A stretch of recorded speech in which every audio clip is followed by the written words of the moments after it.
2025 സമാഗതമാകുന്നു. ഒപ്പം തന്നെ അടുത്ത വർഷം UAEയിൽ പല മാറ്റങ്ങളും നിയമങ്ങളും പുതുക്കിയ ഫീസ് നിരക്കുകളും ഒക്കെ വരികയാണ്. ട്രാഫിക് നിയമം, എയർ ടാക്സികൾ, സ്മാർട്ട് യാത്രാ സംവിധാനം, വിപുലീകരിച്ച സ്മാർട്ട് യാത്രാ സംവിധാനം, പ്ലാസ്റ്റിക് നിരോധനം, പുതിയ ഡിജിറ്റൽ നോൾ കാർഡുകൾ, പുതിയ സാലിക് ഗേറ്റുകൾ, പുതുക്കിയ പാർക്കിംഗ് റേറ്റുകൾ തുടങ്ങിയവയാണ് ഇതിൽ ഉൾപ്പെടുന്നത്.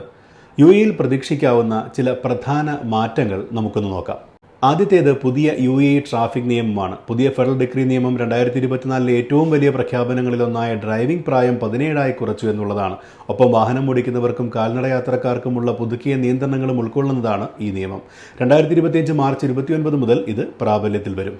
2025 UAE നിവാസികൾക്ക് പ്രതീക്ഷിക്കാവുന്ന മറ്റൊരു പ്രധാന കാര്യം അബുദാബിയിലും ദുബായിലും എയർ ടാക്സികൾ വരുന്നു എന്നുള്ളതാണ്.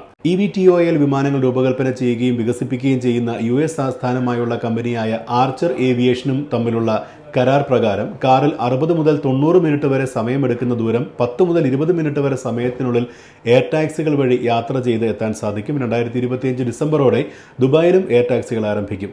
Dubai international airport, Dubai Marina, palm Jumeirah തുടങ്ങിയ പ്രധാന സ്ഥലങ്ങൾക്ക് സമീപം 4 വെർട്ടിപോർട്ട് സ്റ്റേഷനുകളും ഉണ്ടാകും. അടുത്തത് അൽ മക്തൂം പാലത്തിലെ അറ്റകുറ്റപ്പണികൾ 2025 ജനുവരി പകുതിയോടെ അവസാനിക്കുമെന്നുള്ളതാണ്. അതോടെ ദുബായിലെ റോഡ് ഗതാഗതം കൂടുതൽ സുഗമമാകും. ഇനി അബുദാബിയിലെ സായിദ് ഇന്റർനാഷണൽ എയർപോർട്ടിലെ ബയോമെട്രിക് പ്രവർത്തനക്ഷമമാക്കിയ സ്മാർട്ട് ട്രാവൽ സിസ്റ്റം 2025 പൂർണ്ണമായും പ്രവർത്തനക്ഷമമാകും. അതോടെ എയർപോർട്ടിലൂടെ യാത്ര ചെയ്യുന്ന എല്ലാവർക്കും അവരുടെ ഇമിഗ്രേഷൻ പ്രക്രിയ പൂർത്തിയാക്കാനും ഡ്യൂട്ടി ഫ്രീ ഷോപ്പുകളിൽ ഷോപ്പിംഗ് നടത്താനും എയർപോർട്ട് ലോഞ്ചുകൾ ഉപയോഗിക്കാനും അവരുടെ ബോർഡിംഗ് പാസോ പാസ്പോർട്ടോ വെരിഫിക്കേഷനായി നൽകേണ്ട ആവശ്യമുണ്ടാകുന്നില്ല. അടുത്തത് പ്ലാസ്റ്റിക് നിരോധനം വിപുലീകരിക്കുന്ന കാര്യമാണ്. സ്റ്റൈറോഫോം കണ്ടെയ്നറുകൾ, പ്ലാസ്റ്റിക് ടേബിൾ കവറുകൾ, പ്ലാസ്റ്റിക് സ്ട്രോകൾ, ഒറ്റത്തവണ ഉപയോഗിക്കാവുന്ന സ്റ്റൈറോഫോം കപ്പുകൾ എന്നിവ ഉൾപ്പെടുന്ന പ്ലാസ്റ്റിക് എന്നിവ ദുബായിൽ അടുത്ത വർഷം പൂർണ്ണമായും നിരോധിക്കും. ഈ വർഷം ജൂൺ മുതൽ ഒറ്റത്തവണ മാത്രം ഉപയോഗിക്കുന്ന പ്ലാസ്റ്റിക് ബാഗുകൾ നിരോധിച്ചിട്ടുണ്ട്.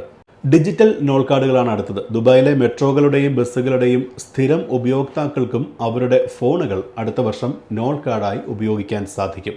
നിലവിൽ ചില ഫോണുകളിൽ മാത്രമുള്ള ഈ സംവിധാനം 2025 എല്ലാ മൊബൈൽ ഫോണുകളിലും ലഭ്യമാകും.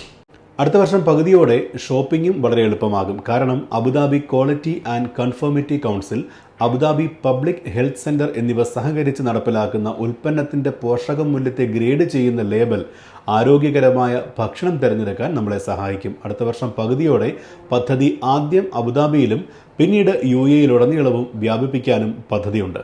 എമിറേറ്റിലെ 4 പ്രധാന ബസ് സ്റ്റേഷനുകളിൽ ഇപ്പോൾ സൗജന്യ പബ്ലിക് വൈഫൈ ലഭ്യമാണ്. അടുത്ത വർഷത്തോടെ കൂടുതൽ സ്റ്റേഷനുകളിലേക്ക് ഇത് വ്യാപിപ്പിക്കുമെന്ന് ദുബായ് RTA പ്രഖ്യാപിച്ചിട്ടുണ്ട്. എന്നിരുന്നാലും നിങ്ങളുടെ ഡാറ്റ സുരക്ഷിതമാക്കാനും ഓൺലൈൻ സ്വകാര്യത നിലനിർത്താനും സൗജന്യ പബ്ലിക് വൈഫൈ ഉപയോഗിക്കുമ്പോൾ ജാഗ്രത പാലിക്കണമെന്നും നിർദ്ദേശമുണ്ട്.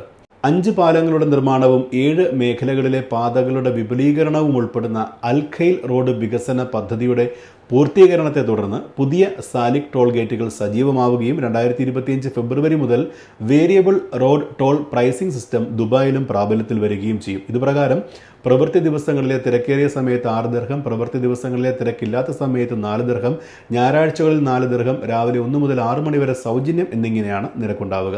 വാഹനങ്ങൾ 1 മണിക്കൂറിനുള്ളിൽ അൽസഫ ടോൾ ഗേറ്റുകൾ ഒന്നിലധികം തവണ കടന്നാൽ നിങ്ങളിൽ നിന്ന് 1 തവണ മാത്രമേ നിരക്ക് ഈടാക്കൂ. അൽമംസാറിലെ 2 ടോൾ ഗേറ്റുകൾക്കും ഇതേ നിയമം ബാധകമാണ്. അടുത്തത് ദുബായിൽ പുതിയ പാർക്കിംഗ് നിരക്കുകളാണ്. 2025 മാർച്ച് മുതൽ പാർക്കിംഗ് സ്ഥലങ്ങൾ standard, premium, grand event parking എന്നിവയ്ക്ക് വ്യത്യസ്ത ചാർജുകൾ ഈടാക്കും. രാവിലെ 8 മുതൽ 10 വരെയും വൈകുന്നേരം 4 മുതൽ രാത്രി 8 വരെയും പ്രീമിയം പാർക്കിങ്ങിന് മണിക്കൂറിന് 6 ദിർഹവും സ്റ്റാൻഡേർഡ് പാർക്കിങ്ങിന് മണിക്കൂറിന് 4 ദിർഹവുമായിരിക്കും. 2025 മാർച്ച് അവസാനം മുതൽ പുതിയ നിരക്കുകൾ പ്രാബല്യത്തിൽ വരികയും ചെയ്യും.